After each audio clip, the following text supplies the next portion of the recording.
not a brown envelope in sight. Well, that's it for tonight. Thursday Night Live. We'll be here at the same time next week. Join us then. Until then, from Nikki and me and all of us, good night.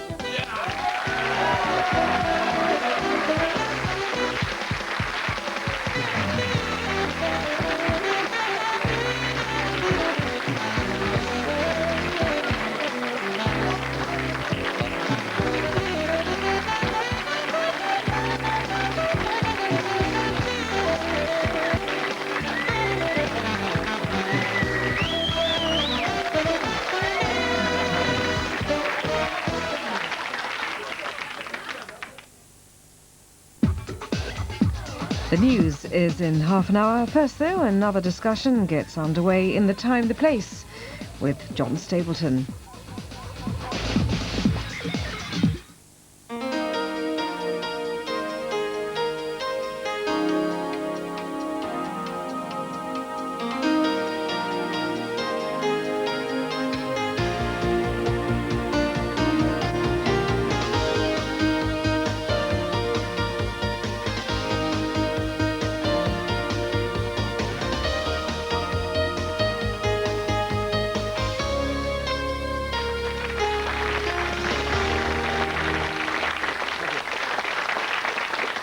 Thank you very much indeed. Thank you very much indeed. Hello, good morning to you at home. Prepare yourselves for a shock. This woman was made to look like this by her partner. Horrifying, isn't it? So why do women like Gaz's wife Cheryl, this is what he apparently did to her, give their partners a second chance? Can violent men ever change their ways? We have a number of violent men, and men who have been violent in the past, who've come along bravely, in my view, this morning to talk about their problem. You're one of them, aren't you, George? Yeah. What is the problem? The problem? Jealousy, paranoia, that sort of thing. Someone speaks to her, I think she's having affairs with them, blow it all out of proportion. So what do you do?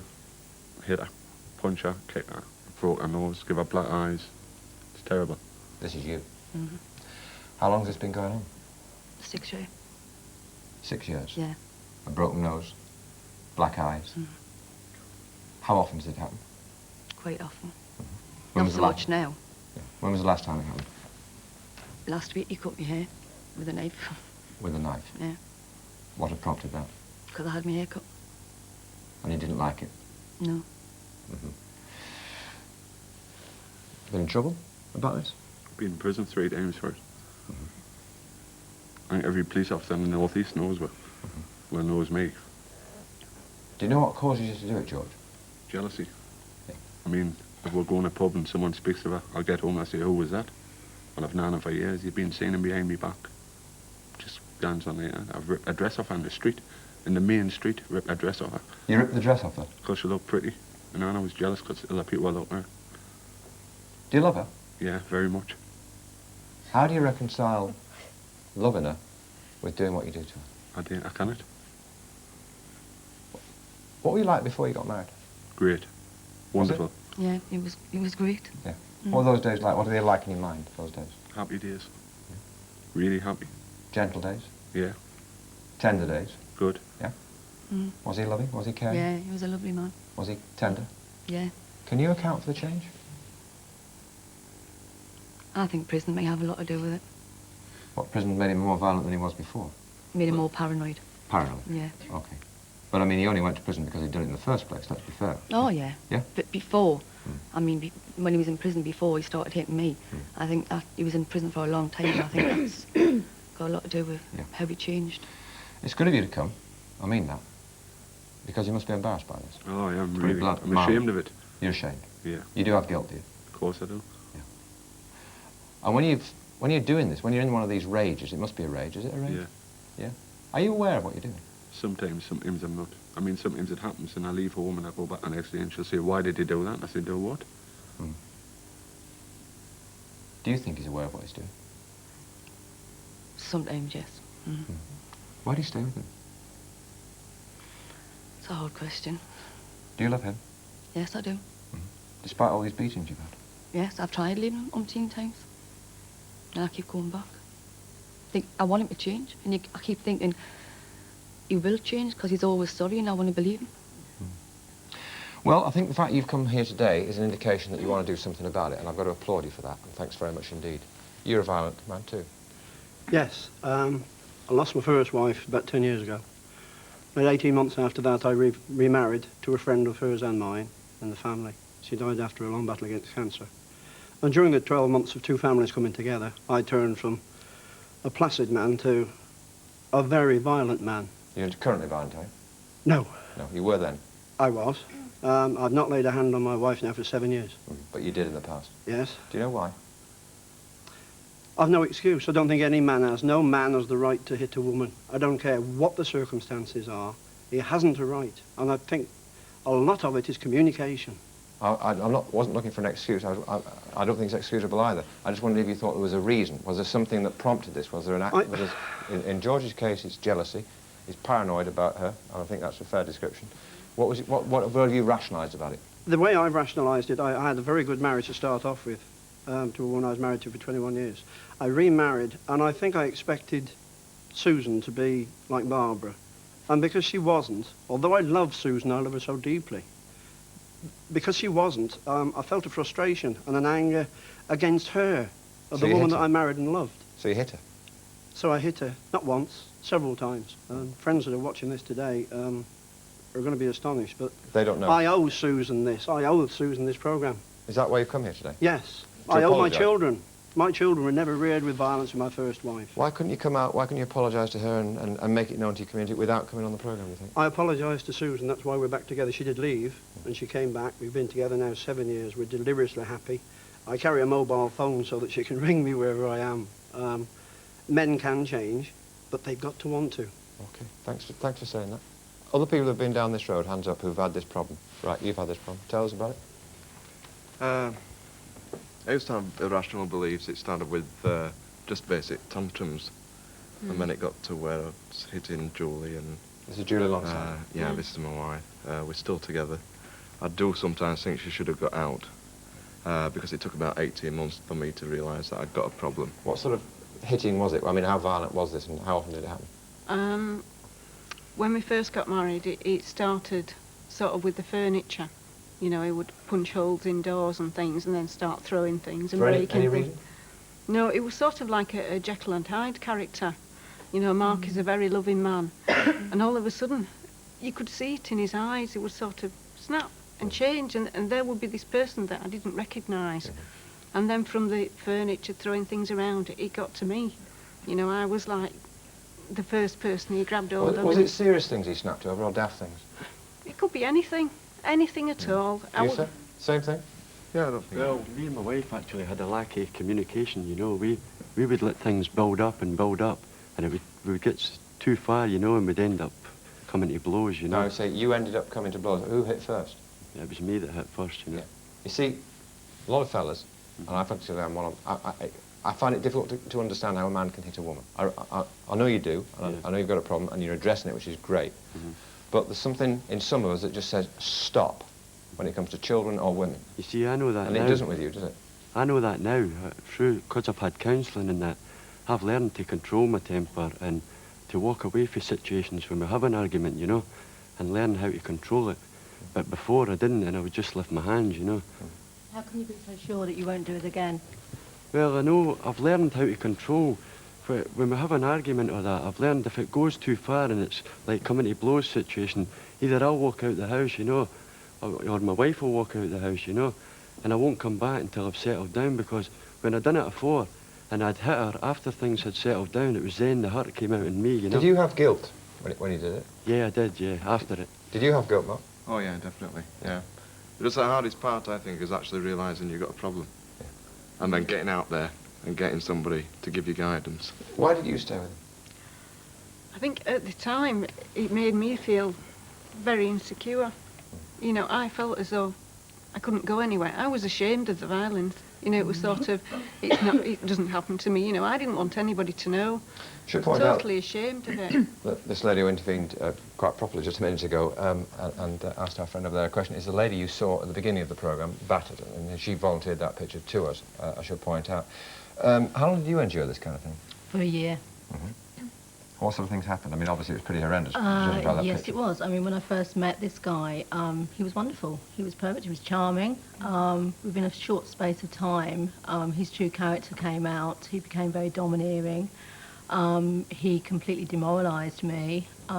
He hit me a couple of times, and each time he was, "I'm sorry, I'll never do this again. Please forgive me." And this was the etc., result, we etc.. got the picture. That was the final result. I decided to leave him. I couldn't take any more, and he very nearly killed me. Because you believed he wouldn't change? I thought he would change while I was with him. But you came to the conclusion that he wouldn't? I came to the conclusion he wouldn't change, and I don't believe they do. You deal with a lot of these cases, Sue. Do you believe that men can change? Men who do this kind of thing? No, I don't. If they're violent, they're going to stay violent. Counselling's all very well and good, but as soon as times become hard, they're going to resort back to violence. What evidence do you have for saying that? Yeah.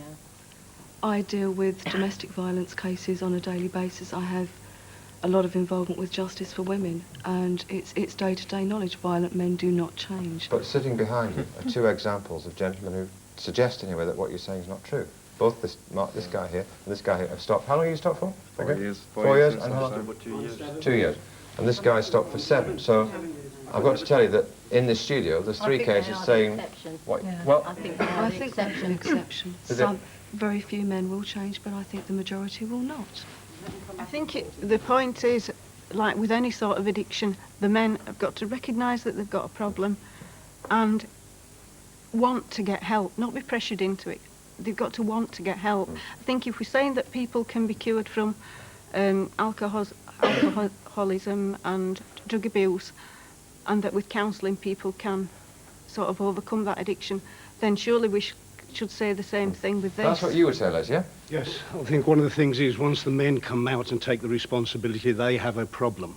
They come out of denial and blaming, which is the common thing of blaming their partner for their reaction, then they can. But the thing is, what we have here, we have very few resources for the man who comes forward and says, I need help. And this is what's wrong in this country. But our friend Sue here, who looks at these problems as well, is saying that, you know, well-meaning as your counselling is, etc., it's largely a waste of time. Once a wife beater, always a wife beater. Is her You have case. to look at domestic violence similar along the lines of alcoholism. That if you teach the person to diffuse, like what was mentioned there, how to understand himself, how to understand his aggression, then he lives on a day-to-day basis, and it's then up to the partner whether she accepts that.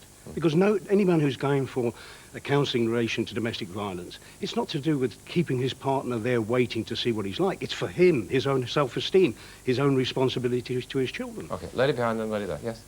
I think it largely comes down to the man has got to actually accept the responsibility for what he's doing and not put the responsibility on the woman. But are you saying men are capable of accepting that responsibility or not? I'm saying some are, but not necessarily in all cases. And maybe largely not in many cases. Lady there. Yeah, addressing what the speaker was saying here is the issue of alcohol abuse and drug abuse. If the counselling fails on that, that person goes off and abuses themselves, regrettably.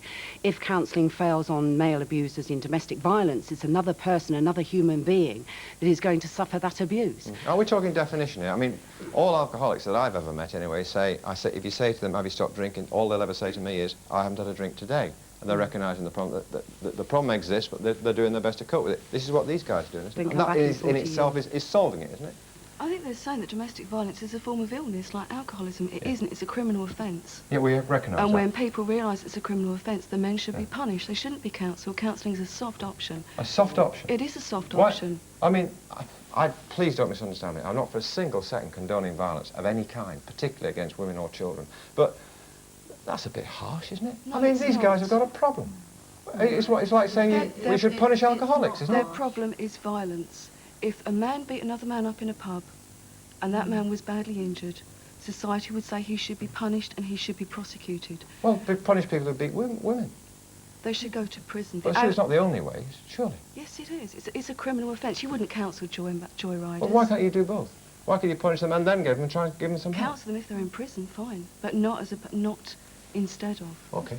Yeah. What do you say? Well, I went violent to my girlfriend, but I hit her once and I got 3 years probation for it. And I did think, but when I come off probation, I did become an alcoholic. And I was drinking and I was frustrated on my home, went into the pubs and I was like bottling people and hitting people. What do you say to Sue? That she says that really what should happen to you guys, you should just be punished. Yeah, I mean, sometimes wish that Julia got the police onto me. It might have made me realise I'd got a problem before I did. But, like, why ruin our careers? There's many of us. You see, not Sue, hit. just look why along the ruin road. his careers? We This all lad recognise alongside- we've got a problem. Sure. This lad next door but one to you, George, has been to prison 3 times. He's had injunctions against him, I think I'm right in saying, preventing him from going near his own wife, right?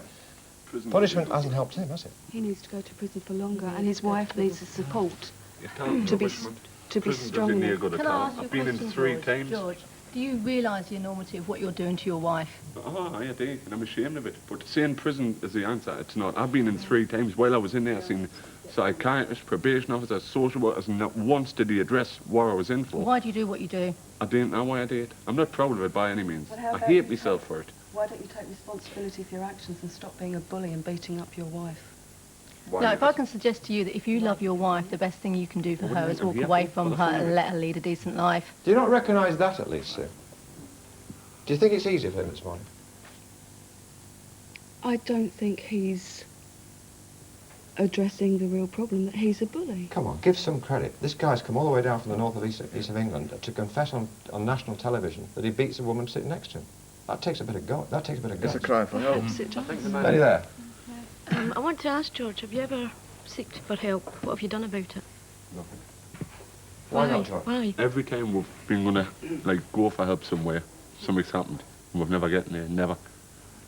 Say again. You're just going to... Like, say if we had an appointment to see someone You don't go. next You're week. just going to let it go Before- on and on no, and on then? I hope not. George, by if you say you love your wife, Finish your question. I've been down your road. I haven't been to prison. The lady there, I think you're rather bitter.